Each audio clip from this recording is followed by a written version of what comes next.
Bible సమయం గంభీర సమయం వచన పరంపర ధ్యానాంశ సమయం బైబిల్ సమయం గంభీర సమయం దైవ సన్నిధికి అనుబంధ సమయం బైబిల్ సమయం బైబిల్ సమయం బైబిల్ సమయం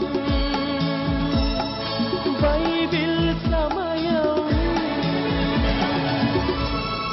ఈరోజు ఈ కార్యక్రమాన్ని స్పాన్సర్ చేసిన వారు brother Aaron Raju from Machilipatnam.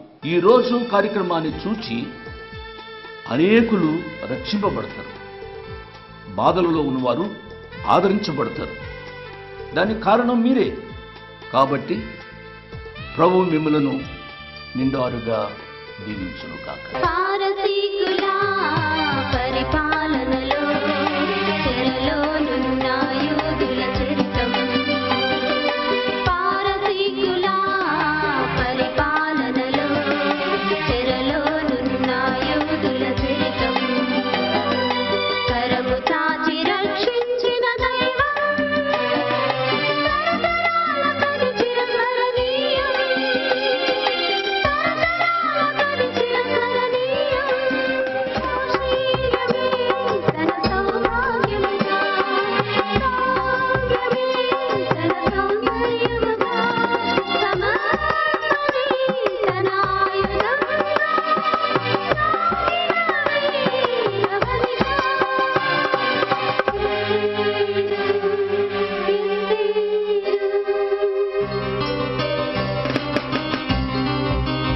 శత్రువైన హామాను పన్నాగమును ఎదిరించిన ఎస్తేరు సాహసం ప్రజారక్షణి తన పరమాత్మని రాజాకు ఎదురీగిన మహిళ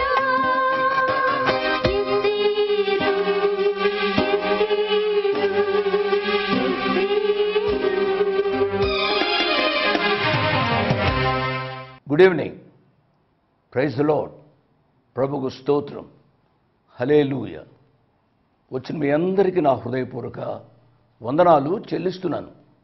దేవుడు ప్రతిరోజు ఈ రీతిగా మనతో మాట్లాడుతున్నారు. ఆయనే తన వాక్యం ద్వారా మనతో మాట్లాడుతూ ఉండగా మనం ఎంతో శ్రద్ధగా దేవుని వాక్యాన్ని వినాలని నేను మనవి చేస్తున్నాను. దయచేసి అటు ఇటు తిరగవద్దు. కార్యక్రమాన్ని నేను ప్రార్థనతో ప్రారంభిస్తాను. వంటగదిలో ఉన్న బెడ్రూమ్స్లో ఉన్న ఎక్కడ ఉన్నప్పటికీ కూడా దయచేసి టీవీ దగ్గరికి రమ్మని ప్రభు పక్షంగా నేను మనవి చేస్తున్నాను, ప్రార్థన చేస్తున్నాను. టైం అంటే చివరిలో పాట విందాం. కృపా సత్య సంపూర్ణుడు అయిన మా ప్రియ పరలోకపు తండ్రి, వందనాలు స్తోత్రాలు నాయనా. మీ కుమారుడు మా రక్షకుడు యేసు ప్రభు వారి యొక్క ఉన్నతమైన నామమున మీ కృపాసనాన్ని సమీపిస్తూ ఉన్నాం. అపాత్రుల్లో అయోగ్యులమైన మమ్మలను మీరు ప్రేమించి మీ కృపా వాక్యం ద్వారా మీరు మమ్మలను మీ కుమారుని స్వారూప్యంలోనికి మలుస్తూ ఉన్న విధానం కొరకై వందనాలు స్తోత్రాలు. ఈ వాక్య పరిచర్య ద్వారా ఎంతమంది పాపము నుండి శాపము నుండి తప్పించబడి రక్షణ పొందుతున్నారో వారందరి కొరకై మీకు వందనాలు స్తోత్రాలు నాయనా. రక్షింపబడిన వారు నాయనా మీ కృపలో పరిశుద్ధతలో పెరుగుతున్నారు. వారిని బట్టి కూడా మీకు వందనాలు స్తోత్రాలు చెల్లిస్తున్నాం. ఈ ప్రత్యేక సమయంలో అనాథులైన బిడ్డలను, విధవరాండ్రను, భార్యలను పోగొట్టుకున్న వారిని జ్ఞాపకం చేసుకుంటున్నాం. వారికి మీ సహాయాన్ని కోరుకుంటున్నాం ప్రభువా. నాయన బలహీనతతో హాస్పిటల్స్లో ఉన్న బిడ్డల కొరకై, ఆయా జబ్బులతో బలహీనతలతో హాస్పిటల్స్లో ఉన్న బిడ్డల కొరకై ప్రార్థన చేస్తున్నాం నాయన. దయతో వారిని ముట్టి స్వస్థపరచుమని అడుగుతున్నాను నాయన. దీర్ఘకాల వ్యాధుల చేత like diabetes, blood pressure, cancer, arthritis, నాయన థైరాయిడ్, ఇంకా ఆయా బలహీనలతో నాయన చాలా విచారంతో ఉన్న బిడ్డల కొరకై ప్రార్థన చేస్తున్నాం నాయన. దయతో ఇవి మొండి వ్యాధులు అంటున్నారు, ఇవి తగ్గవు అని చెబుతున్నారు. ప్రభువా మీరు పరమ వైద్యులు, మీకు అసాధ్యమైనది ఏదీ లేదు. కాబట్టి నాయనా అటువంటి జబ్బుల నుండి మా ప్రియ బిడ్డలను నన్ను ముట్టి స్వస్థపరచుమని అడుగుతున్నాం. ప్రభు కృప చూపించండి, మహిమ పొందండి. మీ చేతులకు మమ్మల్ని అప్పగించుకుంటూ నీ కుమారుడు మా రక్షకుడు యేసు ప్రభు వారికి ఉన్నతమైన నామమున స్తోత్రం చెల్లించి వేడుకున్నాము తండ్రి. ఆమేన్. ఆమేన్ అని నాతో కలిసి చెప్పిన మీ అందరికీ నా ప్రత్యేక వందనాలు. గత పాఠంలో ఎస్తేరు గ్రంథం 1వ అధ్యాయాన్ని మనం ముగించాం. 1వ అధ్యాయంలో ప్రాముఖ్యమైన విషయము ఏమిటి అనగా, ఈ అహష్వేరోషు మహారాజు ఇతడు గ్రీకు దేశంపై దండెత్తి ఆ గ్రీకు దేశాన్ని జయించాలని అతడు ఆశపడుతూ వచ్చాడు. ఈ ఆశ మేరకు అతడు ఏమి చేశాడు అనగా 127 సంస్థానాల్లో ఉన్న సంస్థానాధిపతులను, అధికారులను పిలువనంపించాడు. ఈ అధికారులతో, సామంతులతో, ఈ సంస్థానాధిపతులతో వారి భార్యలు కూడా వచ్చారు.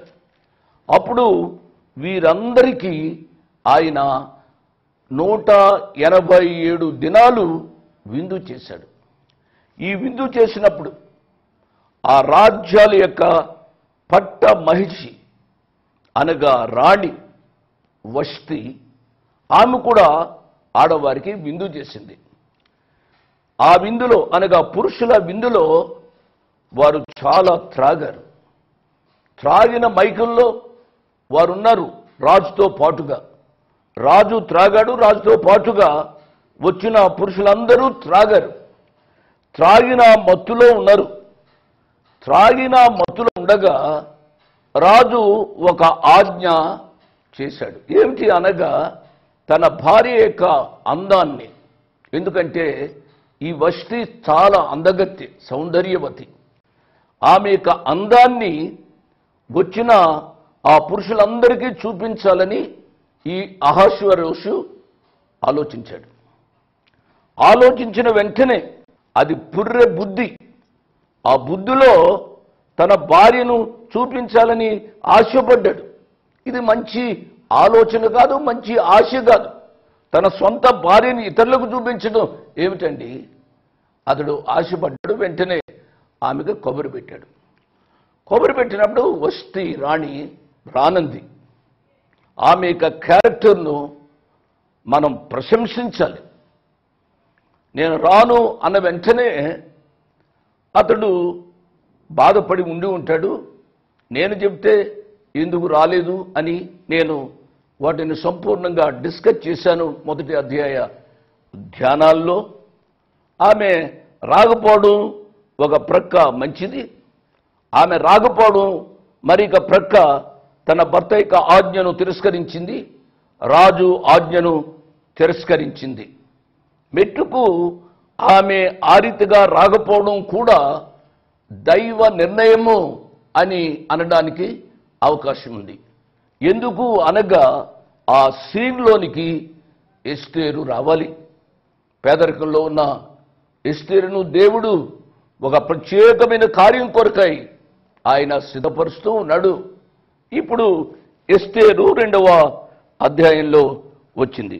2వ అధ్యాయము 1వ వచనాన్ని నేను చదువుతున్నాను. ఈ సంగతులైన తరువాత రాజైన అహష్వేరోషు యొక్క ఆగ్రహము చలారినప్పుడు అతడు వష్టిని, ఆమె చేసిన దానిని, ఆమెకు నిర్ణయించబడిన దానిని తలంచగా అతడు ఆలోచిస్తున్నాడు. తన భార్యకు ఏమి జరిగిందో, ఆమె ఏమి చేసిందో, ఈ విషయాలన్నీ తన ముందుకు వచ్చాయి. ఎందుచేతనగా 187 రోజులు విందు చేసి చాలా ఖర్చు పెట్టాడు, చాలా బహుమానాలు ఇచ్చాడు. ఆడవాళ్లకు వష్టి కూడా చాలా బహుమానాలు ఇచ్చి ఉంటుంది. ఆ దేశంలో ఆర్థికంగా చాలా నష్టపోయారు. అంటే అతడు వీళ్ళకు బహుమానాలు ఇచ్చింది అతని దృష్టిలో చాలా తక్కువ కావచ్చు, కానీ మామూలుగా చాలా ఖర్చు పెట్టారు. ఖర్చుకు ప్రయోజనం లేకపోయింది. గ్రీకు దేశంపై దండెత్తి ఓడిపోయాడు. ఓడిపోయిన ఇతడు తన నివాసానికి వచ్చి అంతఃపురాన్ని, వస్తీ రాణిని జ్ఞాపకం చేసుకున్నాడు. ఆమె అందాన్ని జ్ఞాపకం చేసుకున్నాడు. ఇంత పని జరిగింది ఏమిటి అని తనకి హృదయంలో చాలా బాధపడుతున్నాడు. ఎందుచేతనగా ప్రియులరా, ఇటువంటి పరిస్థితుల్లో ఏ పురుషుణ్ణైనా, అహశ్వరోషే కాదు, ఏ పురుషుణ్ణైనా వాదార్చగలిగింది, తన యొక్క బాధను ఉపశమనం చేయగలిగింది భార్య ఒక్కటి. ఆ భార్యకు భర్తకు దేవుడు పెట్టిన ఒక అనూహ్యమైన బాంధవ్యం. ఆ బాంధవ్యాన్ని ఎవరు తీయలేరు, ఎవరు వర్ణించలేరు. ఆ భార్య భర్తల యొక్క సంబంధాన్ని దేవుడు ఆ రీతిగా చేశాడు. ఆయన ఆదామును చేశాడు, తదుపరి అవ్వను చేశాడు. దేవుని యొక్క వాక్యంలో ఆదికాండంలో 2వ అధ్యాయంలో ఉన్న మాట ఏమిటి అనగా, వారు ఏక శరీరము అని అన్నాడు. వారు ఏక శరీరంగా చేసిన ఈ అనూహ్యమైన బాంధవ్యం మానవుడు వర్ణించలేడు. అదంతా జ్ఞాపకం చేసుకున్నాడు. వస్తీ లేదు, వస్తీ ఉండి ఉంటే నన్ను ఎంతగానో ఆదరించేది. ఆమె యొక్క సంబంధమే నా జీవితంలో ఎన్ని పరాజయాలు పొందినప్పుడు కూడా నన్ను చాలా ఆదరించేది. 17 పరాజయాలు పొందాడు ఈ అహశ్వరోషు రాజు. ఈ 17 పరాజయాల్లో కూడా ఆ రాజును ఆదరించిన మహా వ్యక్తి వస్తీ రాణి. వస్తీ రాణి ఇప్పుడు లేదు, అంతఃపురాన్ని విడిచింది. ఏమి చేయాలి అనుకున్న పరిస్థితుల్లో తన దగ్గర కొంతమంది యవనస్తులు ఉన్నారు. వారు ఒక సలహా ఇచ్చారు. చూడండి 2వ వచనం, ఎస్తేరు గ్రంథం 2వ అధ్యాయం 2వ వచనం. యవనస్తులకు రాజు పరిచారకులు ఇట్లనిది, అందమైన కన్యకలను రాజు కొరకు వెతకనగును. 2వ వచనం. వీరిచ్చే సలహా ఏమిటి అనగా, అయ్యా రాజుగారు, అహశ్వరోషు రాజుగారు, మనం ఏం చేయాలి అని అంటే, అందమైన కన్యకలను మనం వెతకాలి. మన యొక్క 127 సంస్థానాలలో ఉండే అందమైన కన్యకల కొరకు మనము పరిచారకులను నియమించి మనం వెతకాలి. వెతికినప్పుడు ఈ 127 సంస్థానాల్లో ఉండే కన్యకలను మనం రప్పించాలి. రప్పించి అందులో ఉండే అందమైన అందగత్తెను మనం సెలెక్ట్ చేయాలి. సెలెక్ట్ చేసిన తదుపరి ఆమెకు ఏమి చేయాలో మనము ఆలోచిద్దామో అన్నట్టుగా వీరు చెప్పారు. 3-4 వచనాలు చదువుతున్నాను. అందు నిమిత్తము సౌందర్యవతులైన కన్యకలందరినీ సమకూర్చి శూషను కోట అంతఃపురమునకు చేర్చి, స్త్రీలకు కాపరియగు రాజు యొక్క నపుంసకుడగు హేగే వశమునకు అప్పగించినట్లు రాజు తన రాజ్యం యొక్క సంస్థానములన్నిటిలో పరిచారకులను నియమించునుగాక. శుద్ధి కొరకు సుగంధ ద్రవ్యములను వారికిచ్చిన తరువాత రాజు ఆ కన్యకలలో దేని యందు ఇష్టపడునో ఆమె వష్టికి బదులుగా రాణియగును. ఈ మాట రాజునకు అనుకూలమాయను గనుక అతడు అలాగూ జరిగించెను. రాజు కోసం కన్యకలను వెతకడం ఇదేమి కొత్త కాదు. అహశ్వరోషు యొక్క సంతృప్తి కొరకు ఒక కన్యకను మనం కనుగొనాలి. దాని కొరకు ఆ సంస్థానములో ఉండు కన్యకలందరినీ మనం వెతికి ఒక శ్రేష్టమైన సౌందర్యవతిని మనం కనుగోవాలి అనేది ఈ పాత నిబంధన గ్రంథంలో క్రొత్తేమీ కాదు. ఎందుచేతనగా దావీదు మహారాజు వృద్ధుడైన తరువాత ఆయన కోసం దేశపు నలుదిక్కుల నుంచి ఒక శ్రేష్టమైన కన్యకను వారు వెదికారు. వెదికినప్పుడు అబీషను పేరు గల ఒక చక్కని చిన్నదానిని తీసుకుని వచ్చారు. రాజుల మొదటి గ్రంథం 1వ అధ్యాయము 1వ వచనాన్ని నేను చదువుతున్నాను.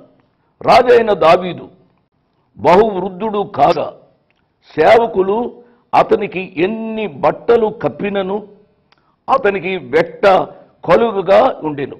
కాబట్టి వారు, మా ఏలినవాడును రాజునగు నీ కొరకు తగిన చిన్నదాని వెదుగుట మంచిది. ఆమె రాజైన నీ సమ్ముఖమందుండి నిన్ను ఆదరించి వెట్ట కలుగుటకు నీ కావుగుటిలో పండుకొనుమని చెప్పి ఇశ్రాయేలీల దేశపు దిక్కులన్నిటిలో తిరిగి ఒక చక్కని చిన్న దాని వెదికి అబీషగు అను షూనేమీయురాలిని చూచి రాజునొద్దకు తీసుకుని వచ్చిరి. ఈ చిన్నది బహు చక్కనిదయుండి రాజును ఆదరించి ఉపచారము చేయుచుండెను గాని రాజు దానిని కూడలేదు. విన్నారు కదా ఆ యొక్క దావీదు మహారాజు యొక్క గుణశీలం. ఆమెను చిన్నదానిని తీసుకుని వచ్చారు ఆ పరిచారకులు. ఆమెను ఎందుకు తీసుకుని వచ్చారు? పరిచర్య చేయడానికే, అంతేగాని ఆమె యొక్క పాతివ్రత్యాన్ని పాడు చేయడానికి కాదు. ఆ రీతిగా దావీదు మహారాజు చేయలేదు. ఈ అహశ్వరోషు కొరకు కూడా ఆ రీతిగానే వీరు తీసుకుని వచ్చారు. చాలా మందిని తీసుకుని వచ్చారు. నా ప్రియుల జాగ్రత్తగా వినాలి. చాలా మందిని వెతికారు, చాలా మందిని తీసుకుని వచ్చారు.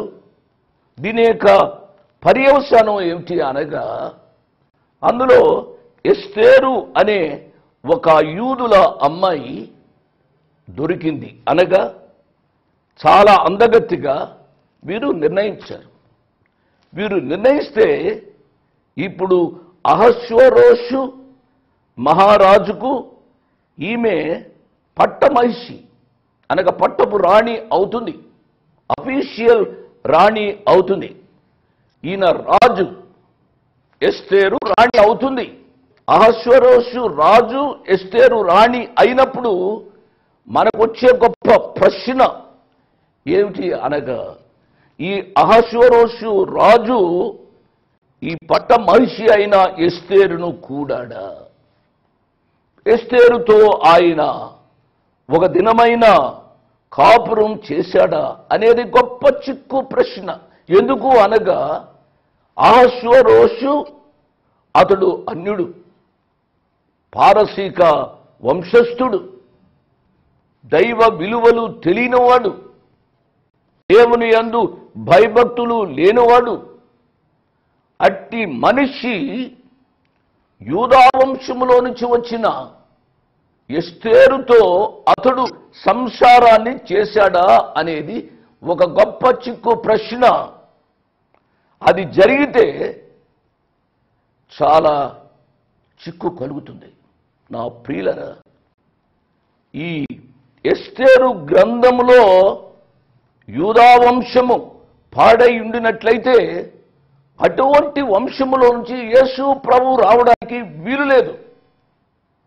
కళంకమైన పరిస్థితుల్లోంచి ప్రభు రావడానికి వీలు లేదు. ఈ సత్యాన్ని మనము అర్థం చేసుకోవాలి. ఇక్కడ మనకు జరిగింది ఏమిటి అనగా, నేను చదువుతున్నాను ఎస్తేరు గ్రంథంలోంచి 5-6 వచనాలు. షూషను కోటలో బెన్యామీయుడగు కీషునకు పుట్టిన షిమీ కుమారుడగు యాయీరు వంశస్థుడైన మొర్దెకై అను ఒక యూదుడుండెను. ఇక్కడ మనం గమనించాలి. ఇక్కడ బెన్యామీనీయుడు అని వ్రాసుంది, ఇక్కడ అతడు యూదుడు అని వ్రాసుంది. ఏమిటిది?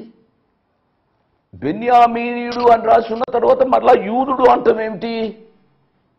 ఇది తేడాగా కనబడుతుంది కాదు. సాధారణంగా బైబిల్ను జ్ఞానయుక్తంగా ధ్యానిస్తూ ఉంటే మనకు కొన్ని చిక్కు ప్రశ్నలు రావడానికి అవకాశం ఉంది. అతడు బెన్యామీనీయుడు, సౌలు బెన్యామీనీయుడు. కొత్త నిబంధనలో సౌలు కూడా బెన్యామీను వంశానికి చెందినవాడే. ఇతడు బెన్యామీనీయుడు అనంటూ ఏమన్నారు? మొర్దెకై అని ఒక యూదుడుండెను అని అన్నాడు. ఇక్కడ ఈ మాటలు చూస్తే కీషునకు పుట్టిన షిమీ కుమారుడు అని వ్రాయబడి ఉంది. షిమీ అనేవాడు ఎవడో మీకు తెలుసు కదూ. దావీదు మహారాజును చిచ్చి పొప్పో అని తిట్టినవాడు, తరువాత క్షమించబడినవాడు. క్షమించబడిన ఈ షిమీ కుటుంబంలో నుంచి ఇతడు మొర్దెకై వచ్చాడు. అతను యూదుడు అంటున్నారు. ప్రియులారా, ఇక్కడ మనం గమనించినట్లయితే ఇతడు బెన్యామీనీయుడే. ఇశ్రాయేలు ప్రజలు 12 గోత్రాలు 2 భాగాలుగా విడిపోయారు. బెన్యామీనీయులు, యూదులు. 2 వంశాలు ఒక భాగంగా, మిగిలిన 10 వంశాలు ఇంకొక భాగంగా. ఇతడు బెన్యామీనీయుడే. కానీ బెన్యామీనీయులు, యూదులు ఒక వంశముగా ఉన్నారు కాబట్టి ఇతడిని అనగా ఈ యొక్క మొర్దెకైను యూదుడు అని అన్నారు. కాబట్టి దీంట్లో పెద్ద తప్పేమీ లేదు అని మనం అర్థం చేసుకోవాలి. బెన్యామీనీయులు, యూదులు ఒక గుంపులో ఉన్నారు కాబట్టి బెన్యామీనుడైన ఈ యొక్క షిమీ కుమారుడైన ఈ యొక్క మొర్దెకై అతడు యూదా గోత్రంలో ఉన్నట్టుగా మనము గ్రహించాలి. బబులోను రాజైన నెబుకద్నెజరు యూదా రాజైన యెకొన్యాను పట్టుకొని పోయినప్పుడు ఇతడు యెకొన్యాతో కూడా యెరూషలేము నుండి చెరపట్టబడిన వారిలో ఒకడు. ఎవరు? ఈ మొర్దెకై. బబులోను రాజు నెబుకద్నెజరు యెరూషలేమును పట్టుకున్నాడు, యూదారాజును పట్టుకున్నాడు. పట్టుకున్నప్పుడు వీరందరూ కూడా బబులోను చెరలోనికి వచ్చారు. ఇప్పటికీ ఈ మొర్దెకై రాజు యొక్క వయస్సు 100 సంవత్సరాలు అవుతుంది. చాలా బాగా ఆలోచించాలి. వీరు బబులోను చెరలో 70 సంవత్సరాలు ఉన్నారు. 70 సంవత్సరాలు ఉన్న తదుపరి ఈ మొర్దెకై అనేవాడు ఎక్కడికి వచ్చాడు? ఈ యొక్క బబులోను రాజు యొక్క సంస్థానములో ఉన్న తదుపరి, వీరు చెర విరిపించబడిన తదుపరి వీరు ఆ చెరలోనే ఉన్నారు. అంటే వీరు యెరూషలేమునకు వెళ్ళలేదు. బబులోను చెరలో 70 సంవత్సరాలు ఉన్న తరువాత వీరు యెరూషలేముకు వెళ్లకుండా అక్కడే స్థిర నివాసాన్ని ఏర్పరచుకున్నారు. వీరితో పాటుగా నెహెమ్యా కూడా షూషను కోటలో ఉన్నట్టుగా నేను ఈ విషయాలు రేపటి పాఠంలో చెప్తాను. చాలా ఇంట్రెస్టింగ్గా ఉంటాయి. నేను ధ్యానిస్తూ ఉంటే నా మటుకు నాకు చాలా ఆధ్యాత్మిక బలంగా, ఆధ్యాత్మిక సంతోషంగా నేను ఫీల్ అవుతున్నాను. నా ప్రియులారా, దైవ చిత్తము ఎలా ఉంటుందో ఆయా సమయాల్లో మనకు అర్థం కాదు. దేవుని కార్యాలు అగమ్య గోచరాలు. అగమ్య గోచరాలుగా ఉన్న ఈ విషయాలను ధ్యానించే భాగ్యాన్ని ప్రభువారు మనకు అనుగ్రహించారు. కాబట్టి వష్టిని తొలగించి ఎస్తేరును దేవుడు ఏ రీతిగా సీన్లోనికి తీసుకుని వచ్చారు, ఎస్తేరు ఏ రీతిగా పట్ట మహిషి ఆ దేశానికి రాణి అయిందో, ఆ దేశానికి దేవుడు ఎందుకు ఆమెను రాణిగా చేశాడో, ఈ విషయాలు మిగిలిన అధ్యాయంలో మనం ధ్యానం చేస్తాం. ఏక పాఠాన్ని పోగొట్టకుండా శ్రద్ధగా వినాలని మనవి చేస్తూ ముగిస్తున్నాను. దేవుడు మిమ్మల్ని నిండారుగా ఈ రాత్రి దీవించునుగాక. ఆమేన్.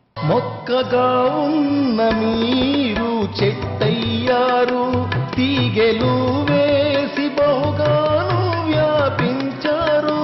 మొక్కగా ఉన్న మీరు చెట్టయ్యారు, తీగెలు వేసి బహుగాను వ్యాపించారు.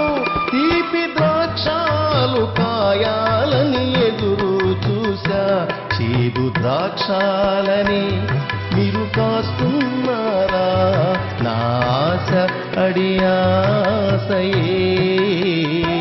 చేదు ద్రాక్షాలని మీరు కాస్తున్నారా? నా ఆశ అడియాసయే. ఓ నా క్రైస్తవ సంఘమా, ప్రియమైన ద్రాక్షావనమా,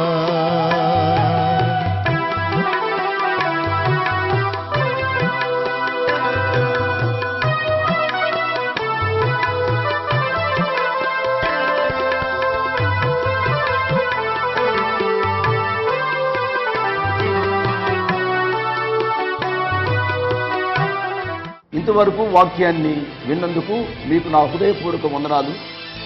ఒక ప్రత్యేకమైన మనవి చేయడానికి మరొకసారి మీ ముందుకు వస్తున్నాను. అదేమిటనగా, ఈ కార్యక్రమాన్ని నిర్వహించడానికి నేను ఎంతో ధైర్యం చేశాను అనే విషయాన్ని జ్ఞాపకం చేస్తున్నాను.